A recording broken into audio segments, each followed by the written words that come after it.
இப்போ பால் second type. பாலை இப்படி பிடிச்சி போடுறது. 6 பால் போடுறேன்.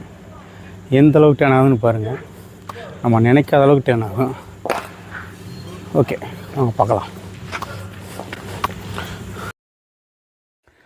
ஃபிங்கரில் தான் பாலை வந்துட்டு டேர்ன் பண்ணணும். பாருங்கள் எந்த அளவுக்கு டேர்ன் ஆகுது பாருங்கள். கண்டிப்பாக நீங்களும் ரொம்ப ஈஸியாக கற்றுக்கலாம். இப்போ செகண்ட் பால். ஒரு பவுலருக்கு ரன் அப், உங்கள் பால் லோடிங்கு, இதுதான் ரொம்ப ரொம்ப இம்பார்ட்டண்ட்டு. ஓகே, தேர்ட் பால். ஒரு பவுலருக்கு ரன் அப், உங்களோட பவுலிங் ஸ்டைல், நீங்கள் எப்படி லோடு பண்ணி பால் ரிலீஸ் பண்ணி ரொம்ப இம்பார்ட்டண்ட்.